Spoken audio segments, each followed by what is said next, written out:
spiritual journey began when I was born. Came to the understanding that we are all in this together, in the knowing that we are all connected. And that came through my death. My death was caused by alcohol and drugs. Being dead for 10 minutes and then returning. It's like a lotus flower gets shoved down in the murky mud and it rises back up. My energies are starting to flow and balance and be in harmony with everybody else's, and I'm like, this is what I came back for. She was so enthusiastic for life after that. They don't understand that I have this expression of God that is so intense and so needed, and I am the light that shines through me. Nicole is an angel, mentor, teacher, guide, sage. She has the infinite wisdom and ability to touch and heal people's lives. Nicole has brought a lot of joy to my life. I consider her as an energy healer. What I love is her authenticity. I was completely healed. It was absolutely amazing. I am so happy and I am so blessed that I have met Nicole. The kindest, most passionate, loving person I have ever met. She's a gift from God. I took the gun. I was almost ready to shoot myself. She saved my life. She saved my life.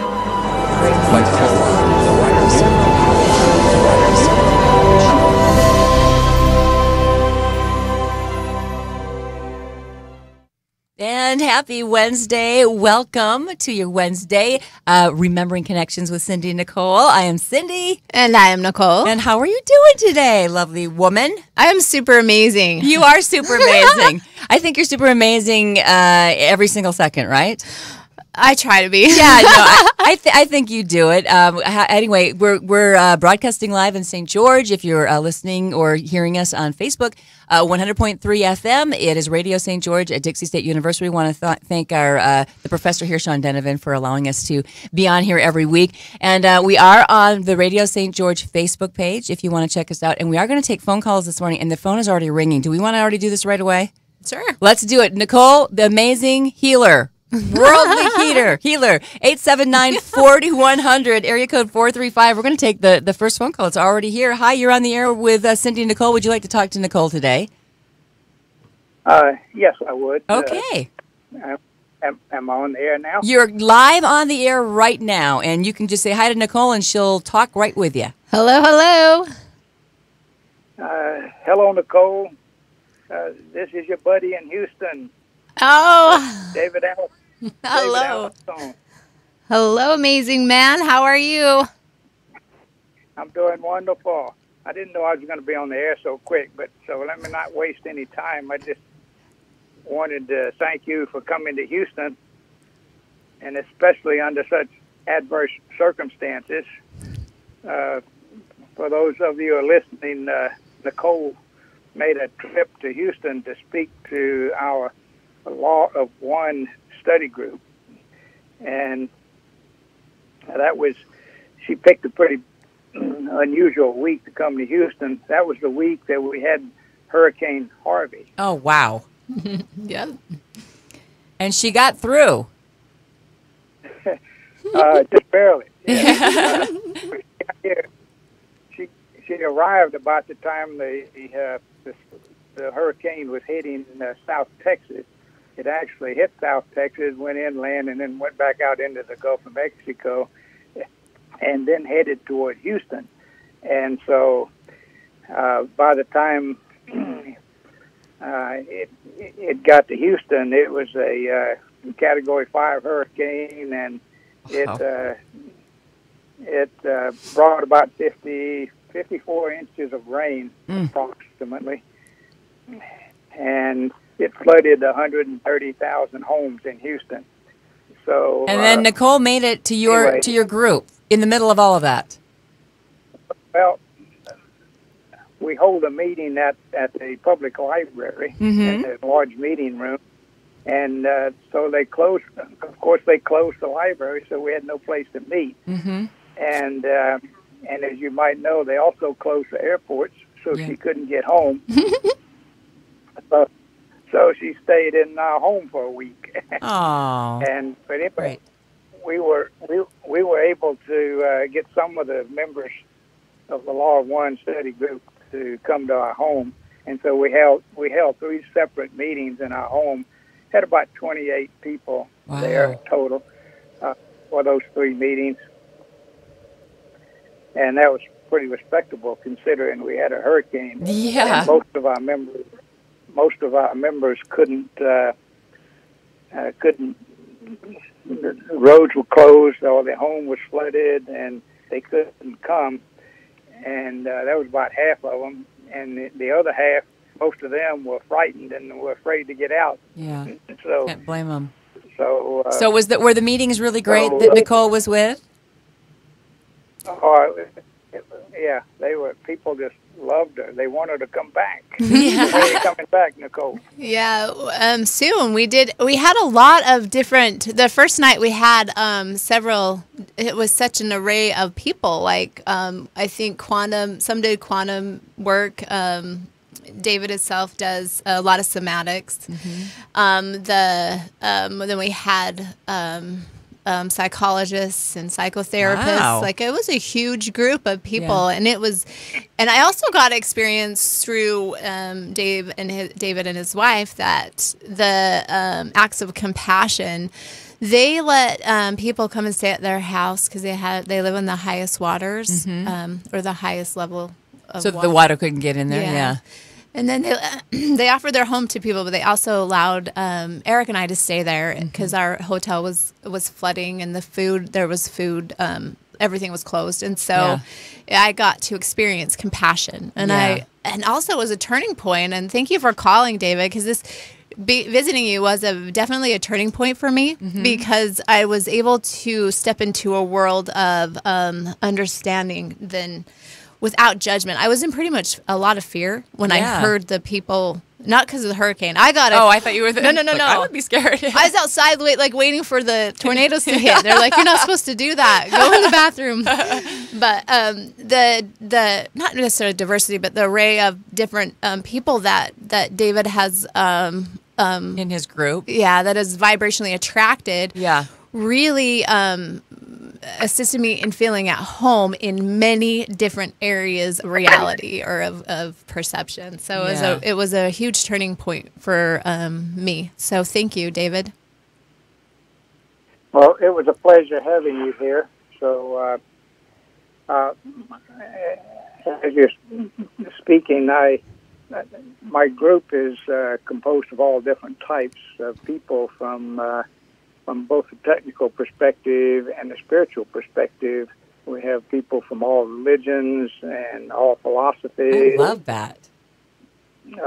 Personally, my background, I was raised in a very fundamentalist Christian home, and by the time I went to college, I was an agnostic. And I know you have a lot of Mormons up there in St. George, in Utah. And so anyway, when I read the Book of Mormon, it convinced me that there was a God. And so I'm still an active Mormon today. Oh, wow. Temple recommend holding member of the church, and I'm also a Taoist. And that's something that Nicole and I we've both been to Taiwan to spend 2 weeks in a Taoist monastery studying the Tao. So I'm what you call a Taoist Mormon. I love it. Well, I would say I would call you more an open-minded individual. How about that? There you go. David, thank you for your call so much. We so appreciate it. Okay, and give me a call sometime, Nicole. I will. How is your knees? They're better, but they still hurt. So, but I'm doing fine. Okay, let's work on them. I'll talk to you soon. Okay. Thanks, David. Bye-bye. Bye-bye. That's really great that he has that group with. I think that's when you learn the most, like what you were saying, when you're with diversity. If you're with everybody who thinks the same, you're just kind of going down that same road. But when you look at somebody else, it really opens up your mind and your heart to know that that truth is truth. Right? Yeah, that experience to me, it just was, it was a turning point, and it was mind-blowing because I got to fly into a place that was suffering, that you saw people pull together, that you were able to, we were at a hotel first, and I was out, it was the first 2 nights, and they closed everything down, and you needed to stay in your hotel room. And I was able to we were on top floor, and I was able to sit out and see, I believe it was 4 tornadoes coming to hit down, because every time a hurricane comes in, there's tornadoes. And I'm sitting there, and I'm like, oh my gosh, there's this like this green flicker over here and over here. And Eric's like, Nicole, there's a warning saying get in the bathroom. And I'm like, but can you feel that energy? Yeah, it's a lot of energy. In the middle. And I wouldn't move away from the window until they start rattling, and then I did. But I got to observe that Mother Nature. I gotta see who's in charge. Yeah, big power. And I got to really sit there and watch these tornadoes start almost hitting before I went to the bathroom. But then I could observe that. I'm like, what are they doing? And it was really interesting that all of a sudden fires hit at the same time. Yeah, and that here in Houston, they're saying that they're what do you do? Like put holes in the dam or something, like they unblock it. To move water back out to the sea where there's an abundance. There's an abundance of water. We need water here. So I got to just see how Mother Nature works, and that we work against our own inner nature. That's really what I was observing the whole time. That's big. That's really big. Because she needs water here. We're blocking it here for our convenience, and we're sending out what she's like, okay, well, here, I'm going to hand you some water, but we'll go ahead and put it back out of the sea where there's an abundance. How does that show up in everyday life? It's so true.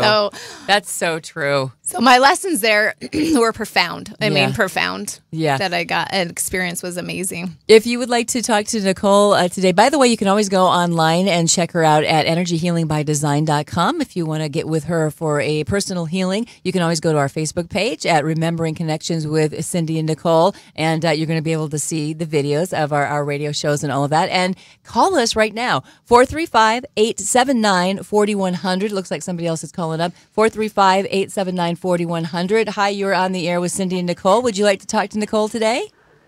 Yes, I would. Hello, hello. Hi, Nicole. Hi. This is Daisy. Oh, hello, Daisy. How are you? Well, I'm doing all right. How are you? Oh, I'm amazing. Super amazing today. Because I have this crazy hair. She has fun hair and a headband. Today, so. Yeah, she looks kind of like a hippie. It's very groovy today, let me tell you. It's 70s. Let's I love it. Live it. What can she help you with today, Daisy? I kind of been having a rough week, struggling with depression and different emotional things. I wondered if she has any tips or pointers for me. So today we're going to start with you with the with this stillness to remind you and everyone out there, if you don't mind, Daisy, we'll kind of assist multiple people that are in the same energy right now. Is that okay? Okay. Yes. So to remember our inner light and really let go of expectations of what you should feel like. So I feel like that this expectation keeps it all week long. It's came up to me. And I think it's that we think we should be 100%. We think we have this expectation on what shifting looks like. To really melt that away, let it go for right now, and know that you are doing the best that you can right now, and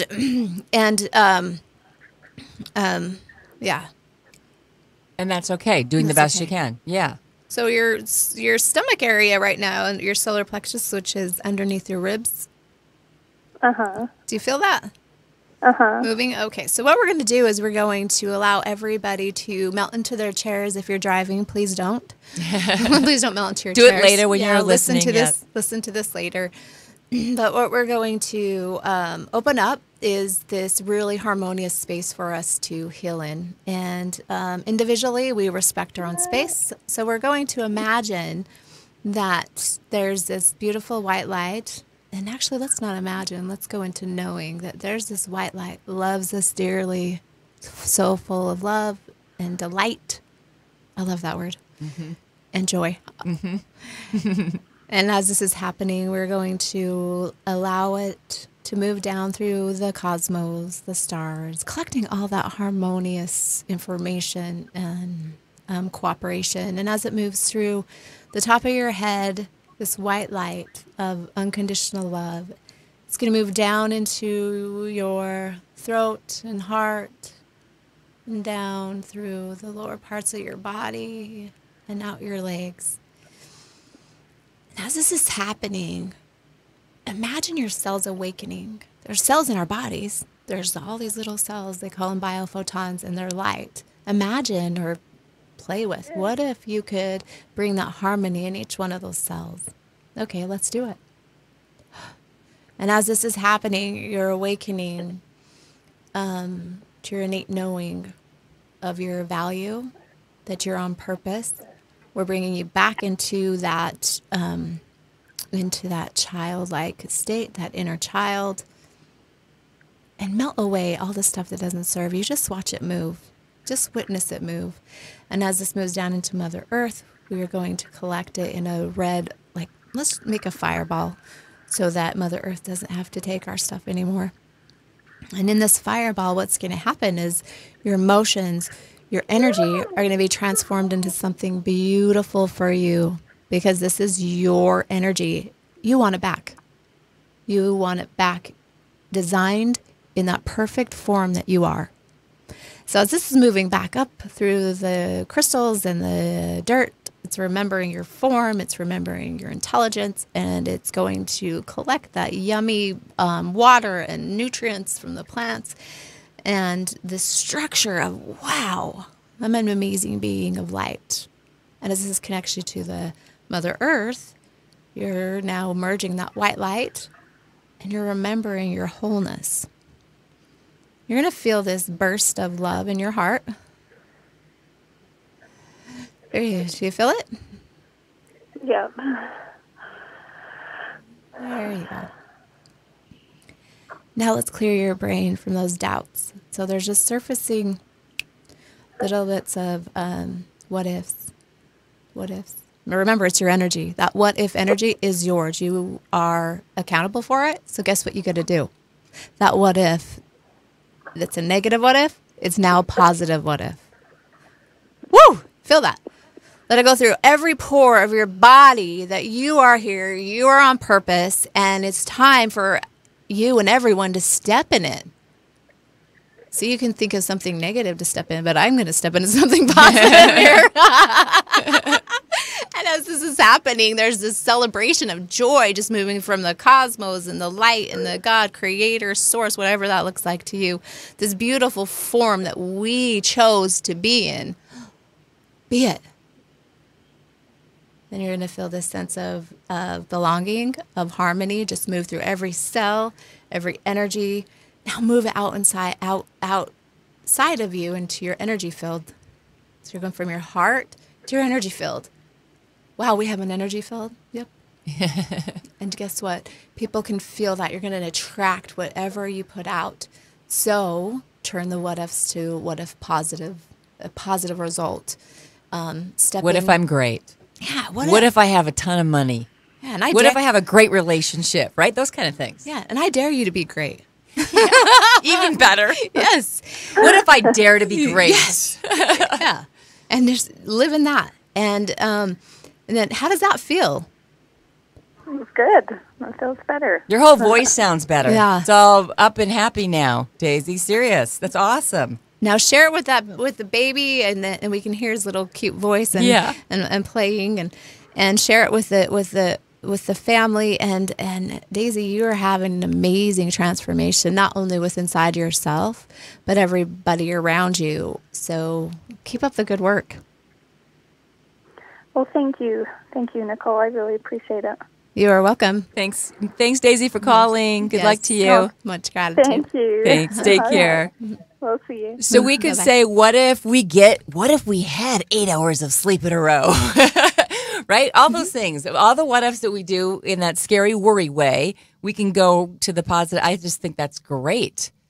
I saw something, I think just this morning I was looking at it, where we can talk a certain amount of words a minute, like or however, I think it's a minute, like 125 words a minute, but we think them. Like we think 3,500 words a minute. So if you keep that on the positive, I mean, it would change overnight or less, right? Less than overnight. 435-879-4100 if you'd like to talk to Nicole. Remembering Connections here with Cindy and Nicole. It looks like we've got another caller. So you ready? Yes. Busy girl today. Hi, you're on the air with Cindy and Nicole and Remembering Connections. Would you like to talk to Nicole today? Yes. Okay. Hello, hello. Hi. I called once before, several weeks ago, and you gave me, I felt a lot of peace and a lot of comfort after I talked to you. Yay. And the situation that I shared with you was a relationship situation, and I had so much hope, and we had made so much progress, and we've taken a huge step backwards, and I don't know if I've lost that hope, and okay, and I'm just struggling with that. So, are you feeling the energies that I'm sending you move into your either heart or your upper stomach, underneath your ribs? Do you feel that kind of tingly feeling or airy feeling? Yes. Okay. So, what we got to do with this is let go of what that expectation is of what going back looks like, of what going forward looks like, and just be right here, right now. Does that make sense? Yes. And as this is happening, we're just going to put your husband into his own space and allow him healing as well.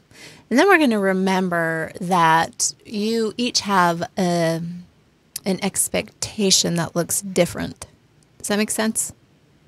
Mm-hmm. So when you are showing up and when he is showing up, there's an expectation on a response. And so let that go and allow him to show up the best he can right now. And observe. And I'm really seeing, if you observe this behavior of, wow, you know what, I expected when he hugged me, I expected it back. And maybe or vice versa. Maybe one of you were having a bad day, or you didn't realize that you didn't hug back. But there's like this expectation. Well, we were doing better. We're doing good.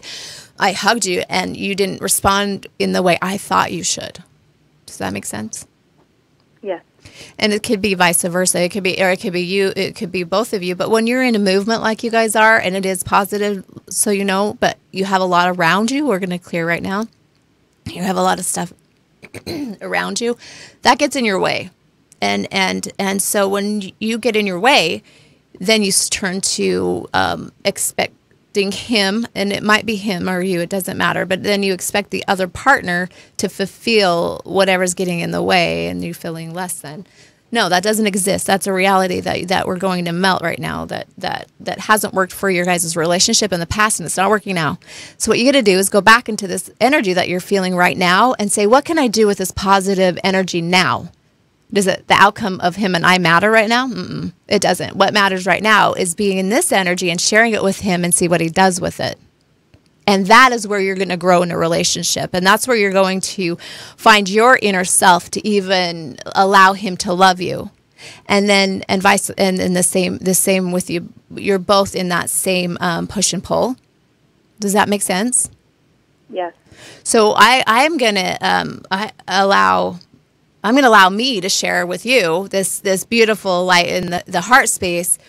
And if you choose to allow, then you breathe in really deeply, and you're going to feel this literally burst in your heart. And expectations are going to melt, and you're going just to have a freedom of choice. You choose how you respond to him. We can't change him. He is who he is. But through you shifting your own energy, he will want to vibrationally match you because he loves you a lot. You guys love each other a lot. There's just this expectation of what that looks like that needs to, that you get the opportunity to dissolve. How does that feel? That feels good. Okay, so what we're going to do now is align you completely to the stars. So you have I can sense, I see your story now. It took me a minute, but I'm tapping in. So what we're going to do is bring that white light and just flush that right through your core. Flush that insecurity that you have. and flush that, what it looks like for him to show up for you. And let's do the same for him.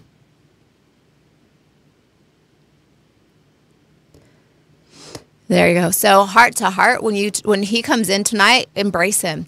No words. Words are getting in your guys' way because there's an expectation on every word that you guys are sharing because of your past. So don't explain your way into his heart. Be his heart. Hug him and see what happens. And then we would love to hear from you.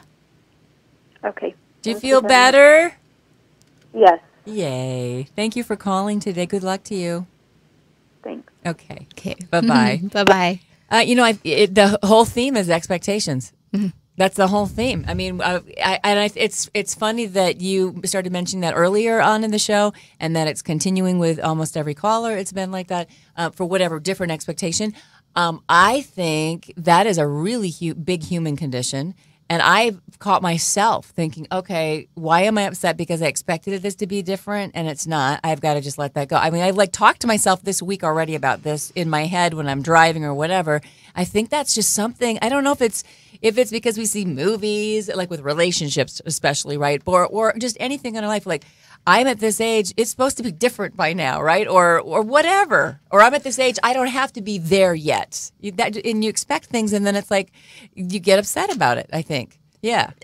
That and to hold somebody in a high expectation is dangerous because with 7 billion people, I share this all the time, no one has the same perception of what expectation looks like. Yeah. Then you're putting that on somebody else, and you're creating a lack of. Yes. And conscious or collective consciousness lives in that right now. And like this lady that just called, absolutely love you, and you're going to do amazing. Yeah. Because she surrendered to, and I felt it right away, to being defensive about me saying expectation. Yeah. She didn't go, oh, maybe she did for just a second and took a little breath, but she surrendered to that. That is the point. That is what we need to understand right now is surrendering to your thoughts, surrendering, listening, be an observer for a minute. I mean, kind of like stand outside yourself for a minute and just see that, well, when you talk about expectations for other people that we have or for things in our life, what about, and I know I'm very much do this, the expectations I have for myself?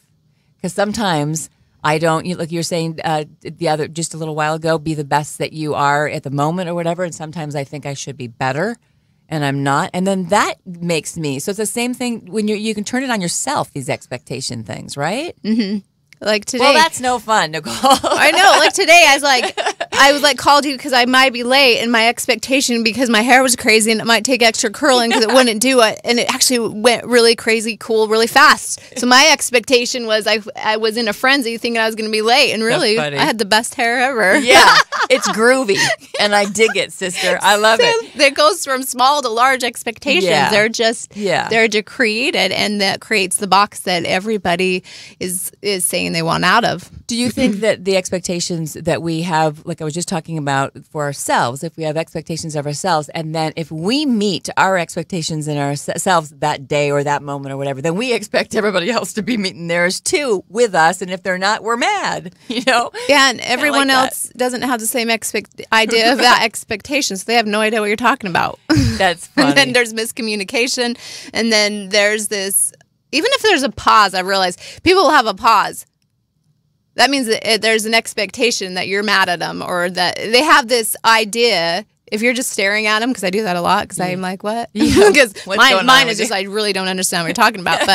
But most people will look at me like, are you judging me? Yeah. They have this. See, that's an expectation. I'm like, no, I don't have that in my body, but I do have a, what the heck are you talking about right now? Because, what's going on? In a genuine way, because I don't perceive things like other people, and I'm still learning and things like that. So I get to observe that, go and watch people respond to me. So what happens when you were talking kind of about the expectations and like our thinking about it? What happens when we take those expectations and we add our emotions with it?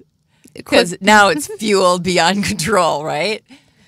The quick response or your reaction is always going to fuel the fire. And it's the people, my biggest advice is take a breath. Yeah.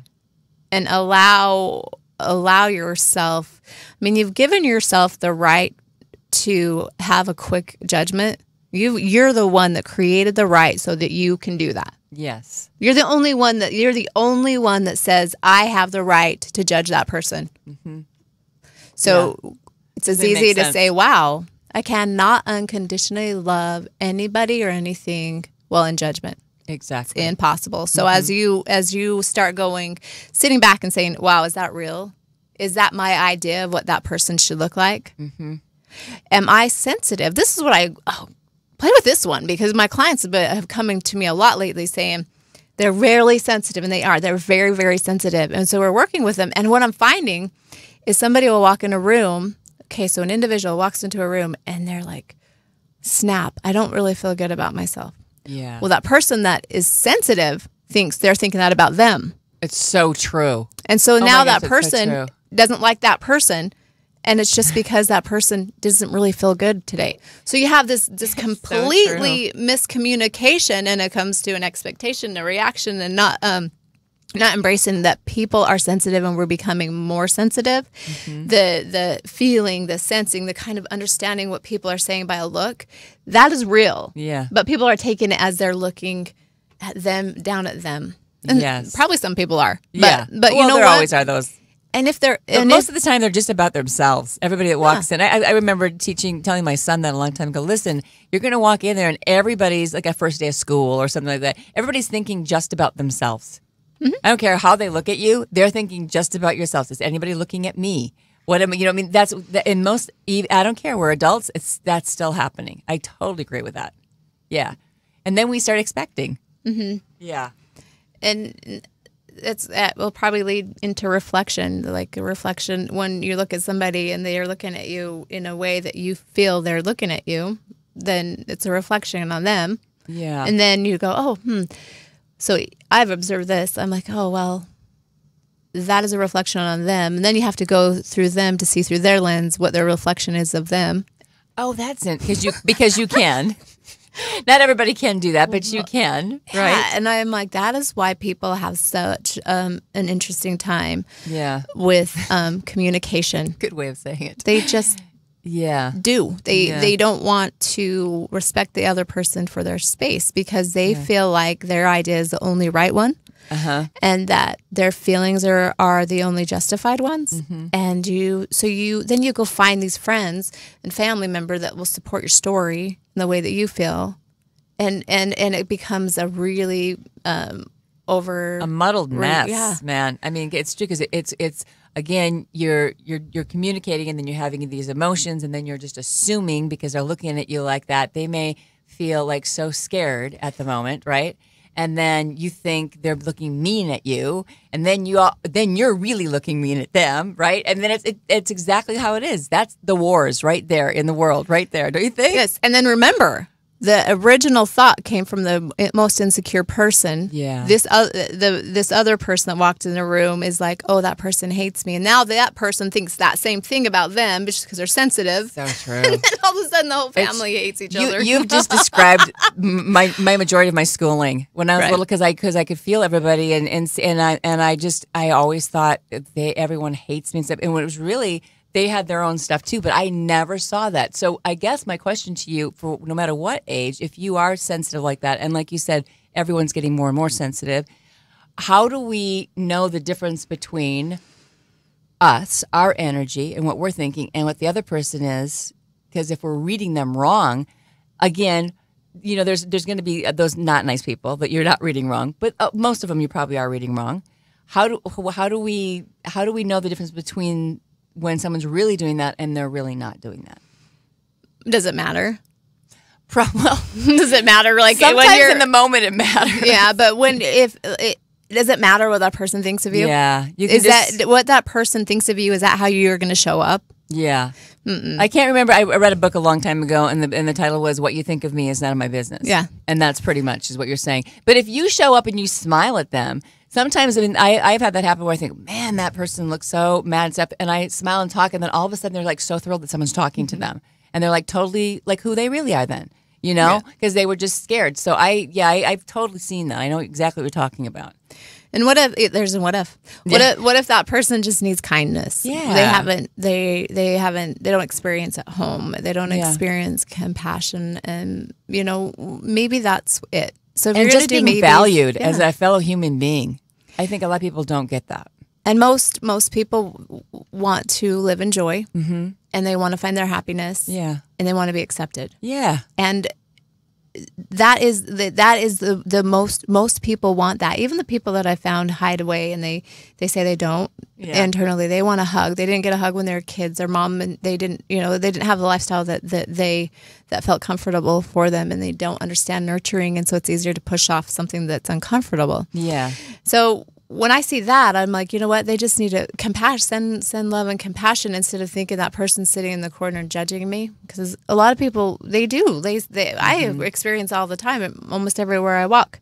And instead of going, wow, and I used to did think they were judging me. Yeah. And when they were, since I could read their mind sometimes, then I knew what they were thinking. I knew their thoughts. That I even went into hiding. Like I was, for like 6 months, I didn't want to leave the house because of what other people thought. Right. And so that's when I discovered it doesn't matter. I can't show up 100%. If you're worried about that. Yeah. Yeah. And I think most of the time they're and I think I have to say this because it's every gender, but I think women do this to other women a lot. They'll look you up and down and stuff, and I'll be like, I literally say a little prayer for them when I'm like, literally, I'm not going to dim my light, and I want you to brighten yours because you can, because you're there, right? But I think women like to do that to each other. They like judge each other, and they're mean. If you get on social media, it's like, oh my gosh, why do they? You know what I'm saying? It's sad.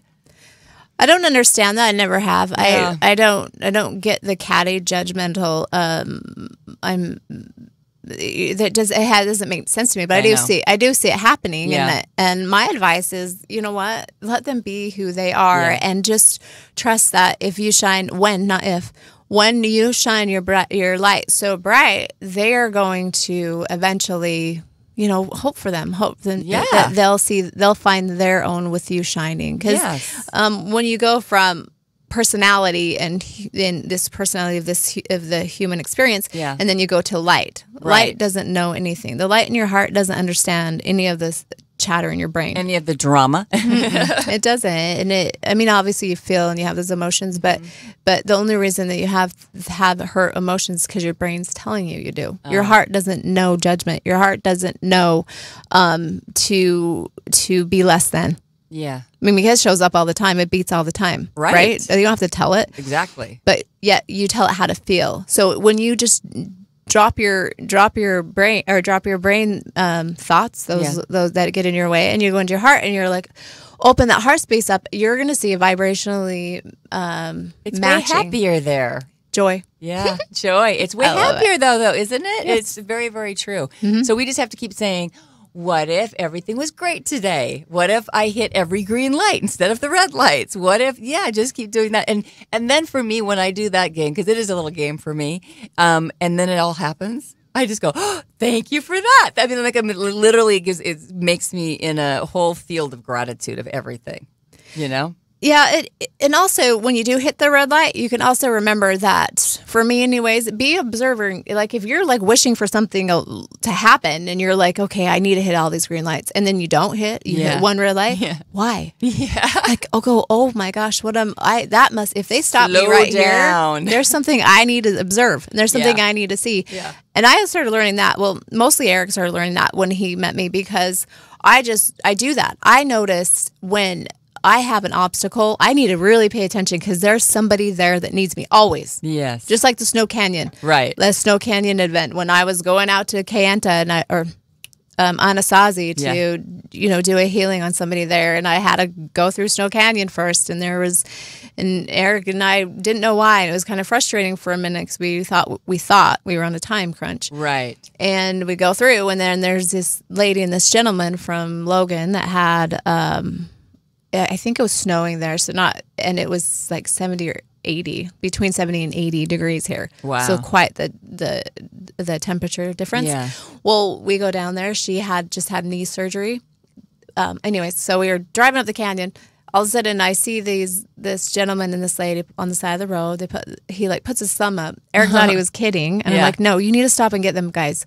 So we stopped. They got in the car. Well, they had walked from the top of Snow Canyon down like 5 miles, and they had to walk back up. Yeah. They didn't realize that they had wandered that far. Yes. And then we got to the top of it. We took them to their car, and she's like, you saved my life. Yeah. And I'm like, we would have missed it if I would have thought, well, I don't have time. Yep. I don't have time to do that. And I still made my appointment in Anasazi. I don't know how that happened, but magic.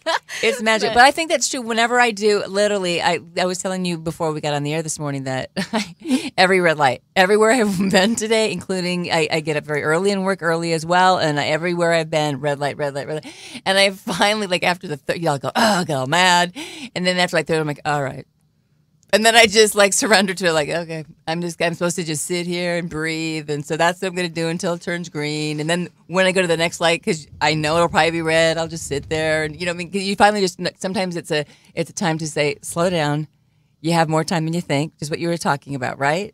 Mm-hmm. Yeah, the stop signs. The stop signs. Stop signs are good, though. I think that it makes us... It kind of snaps you into awareness sometimes. I think especially when we're driving and you're driving in traffic and you get upset if somebody pulls out in front of you and all that stuff. And sometimes when you stop, it makes you stop. It makes you, because it's the law, right? And then you have to breathe, and then you're like, okay, that was really not that big of a deal that they pulled in front of me. Why was I mad, right? I think you get to practice too, because I've witnessed that some people with all the green lights, they're happy-go-lucky, and they get all the green lights. Yeah. And they're going and going, going, and their ego's showing up right and left, and they're getting their ego on everybody until they get the stoplight to even observe that, wow, take a look at themselves. Yeah. Yeah, no, it's a good, I mean, stop sign. I remember reading a book once when they were saying, we were talking earlier about the thoughts of the non-positive thoughts, let's just say that every time you catch yourself, you become aware of that, like literally in your head see a stop sign. Not like a light, but the stop sign. And it does stop you because we're so used to stopping, right? We're so used to that, then the red big stop and that kind of thing. It's very interesting because you can go, oh, I don't have to think like that anymore. It's just a thought. I was just going to say, whoever's trying to call, please do. Okay, they're calling. Because they're calling. Because my... You're ready for them. They connected to me, so yeah. Okay, 879-4100, area code 435 is the number, and we do have somebody calling. You are on the air with Cindy and Nicole, Remembering Connections. Do you want to talk to Nicole today? Yes. Okay. Hello, hello. Hi. Hey, I've got a question for you. I always have had like some breathing issues, and was wondering what I can do or what you think is causing those. I can definitely feel those. How are you having that issue right now? Yes. Okay. Let's just breathe.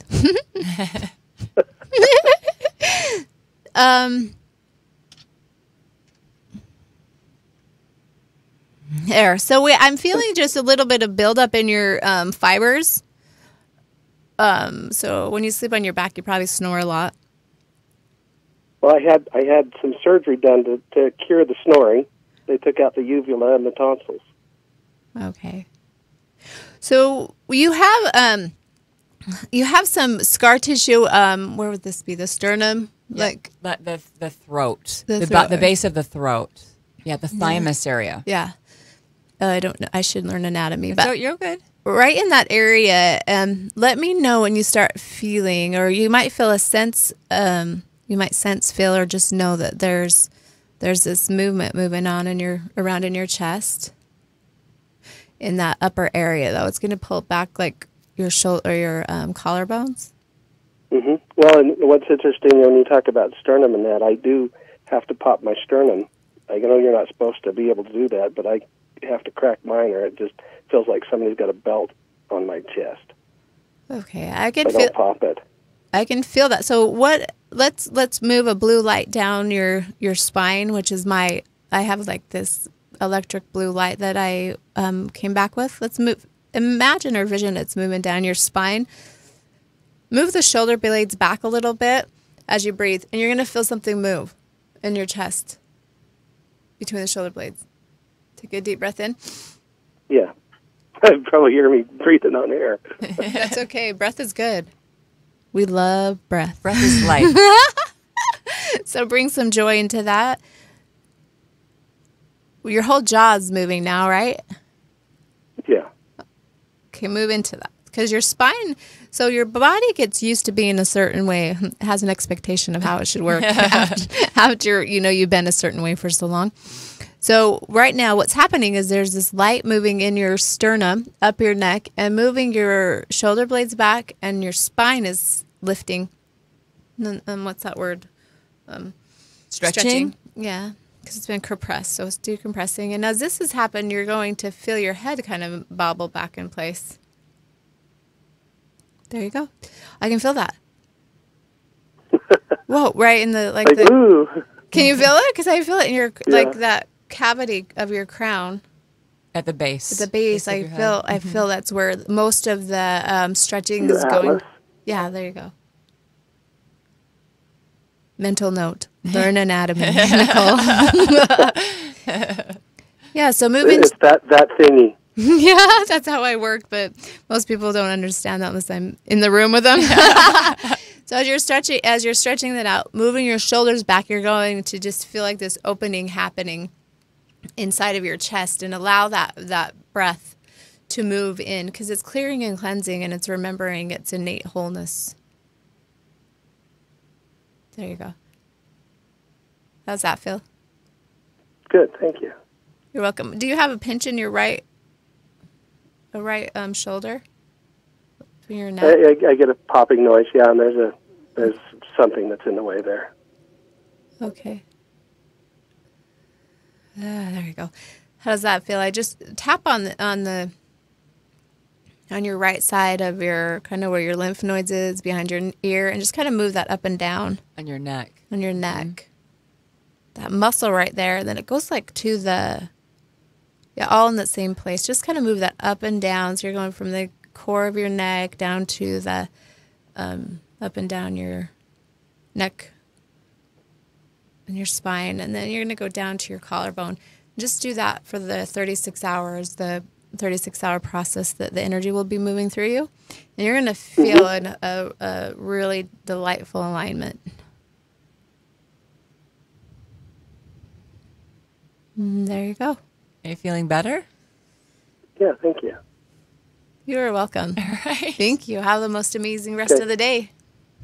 Thanks. We'll continue listening. Thanks for calling in. Okay. Bye-bye. Bye-bye. So cool. You mentioned, and you've mentioned this before, but will you tell the listeners that maybe are just tuning in, who haven't heard you speak before, and kind of some of your backstory about that blue light you brought in?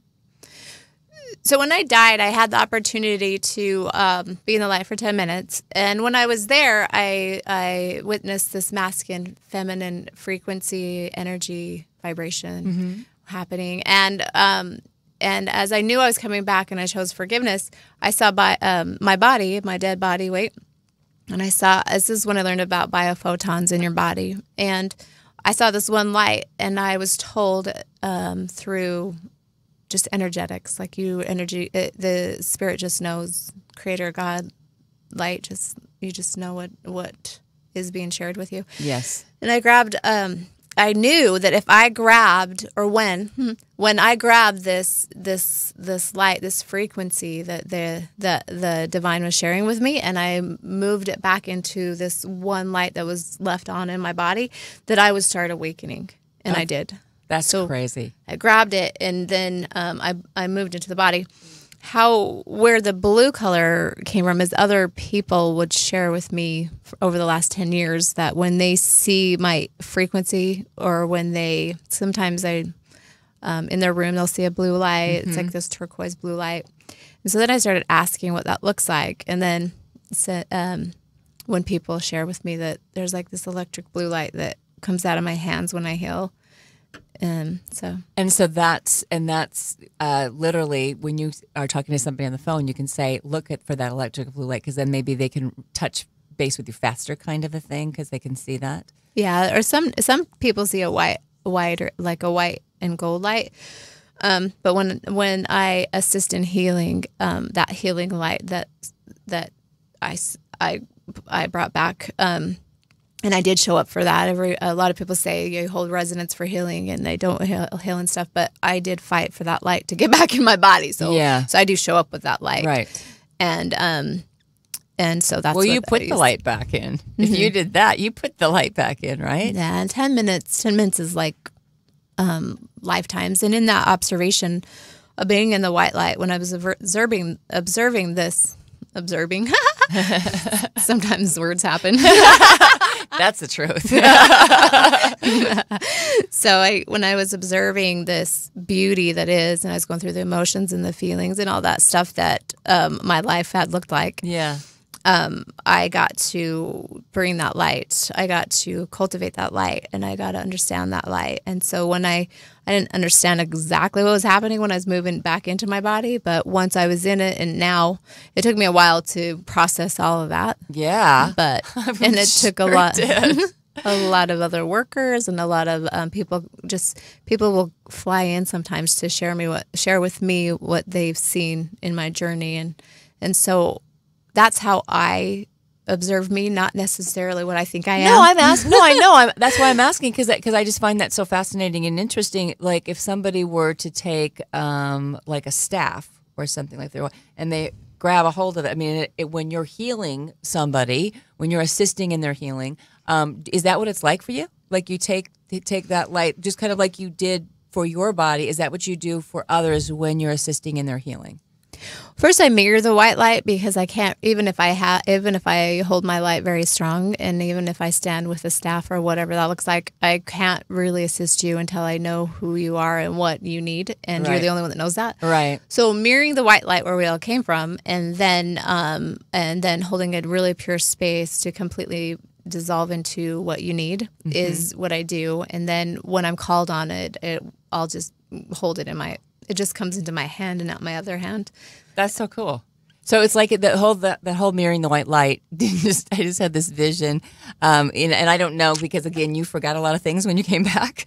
There used to be a show a long time ago called Romper Room, and they had a mirror at the end. And this is great because it was like a little mirror like this, right? And then there was nothing in the mirror. And then she would go, like, I see Nicole. You know, she would like say that because they wanted the children to feel like they were with them, right? And that's kind of what you've got. You've got like a romper room, like a heavenly romper room mirror. Yeah, that's what you have. I'm assuming that's a children's show. Like it was a children's show back in the day, but the people who know what romper room is, like that, I can relate to that. That makes sense to me. That you can really see everybody with the light. Yes. Yeah. I mean, that completely makes sense to me. It's just more of a physical thing that you can kind of, oh, that's how it's done. That's it. Yeah. That's very, very interesting. And the child, I love it that it's a children's thing, that it's a children's show, because people know things. People have known things for a long time. You watch these movies and I hear people talk. I don't watch TV. I watch some movies when my kids have me or Eric, but there's so much truth in a lot of stuff. Like those children, the mirroring thing is perfect. And if that was made in when? Oh, I mean, we're talking, really, you want to go there with me, Nicole? I'm teasing you. It was probably back like in the late 60s, 70s, like you're looking today, the 70s, right? I mean, it was like that, but it went on for a really long time. And I think they had different, like, but they always would have like a lady. I can't remember everything, but they had kids in the studio, and then they wanted to make sure that they would say a bunch of names. Like I see, at the end of the show, in this mirror that had nothing in it. But she could see it through that mirror because it was a special romper room mirror, Isn't that beautiful how we're talking about reflection and how we see other people and how they see us, and at a young age you're taught that through I mean, now you've got SpongeBob and all, and there's great stuff on that too, but I'm just saying, when you explain it to me, like for me, and I know that there's people listening and there will be people watching of a certain age that remember romper room, that makes, like, you get it instantly if you can envision that. You get it instantly that was just the representation on a physical level was a mirror, but it's the light. Yes. It completely makes sense to me. Yeah. Thank you for sharing that today. I love that. And I see the mirroring and the reflection with my grandbaby because I do the same. I'll watch stuff with him, and then when I see a certain color or something, I literally like this Poppy off of Trolls. She has this beautiful fuchsia color. She's gorgeous, isn't she? Yeah. Yes, and when I bring Joy up, because I watch that with him, I just like imagine sometimes when people need a lot of joy, I just imagine her like coming up the ground and moving her hair over, and I'm like, wow, that is fun. Yeah, it's fun. Well, and that's what it should be, right? Exactly. It should be, and our whole life should be fun. I mean, we have things that we need to be serious about, but even in the seriousness, you can have fun. I mean, it really is, and then the fun always brings the joy. You can't. I mean, always. That's when I first began learning healing and learning to I came back with a knowing of healing, and I've had it since I was little. But I had to learn people's expectations or people's what that looks like. And as I'm like trying to fit in, I was like under the understanding that being a healer is people judge you, and you have to always be serious, has to always be sacred. And I lived in that really scared space, but I didn't feel good doing it. Yeah. And then I'm like, who said that you don't hold space, you don't show up to do healings? You show up. I show up, they show up, we all show up. Everybody's there. You're even though the light is coming from the divine, you're still showing up. Right. I'm like, yeah, I do. So I'm going to just stand in that confidence that I can keep showing up with the light. And then I learned that it doesn't have to be sacred or secret. It doesn't have to be like you're all serious and because I found that out in the joy factor of bringing joy in and seeing that people are healing faster through joy.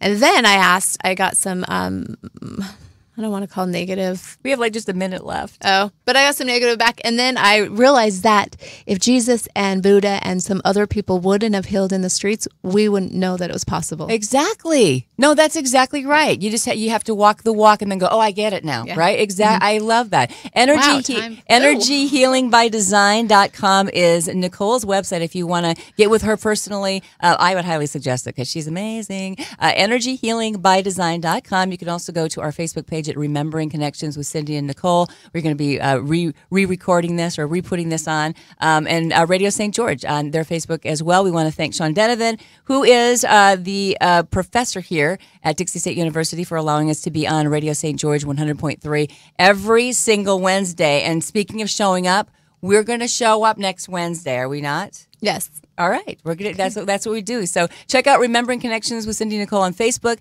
and also go check out everything you want to know about Nicole at energyhealingbydesign.com. Thank you so much. Have yourself a wonderful Wednesday, and no expectations. No expectations. Okay? Just and what if it could be wonderful? What if it could be wonderful? Right? Absolutely love it. Have a very happy day.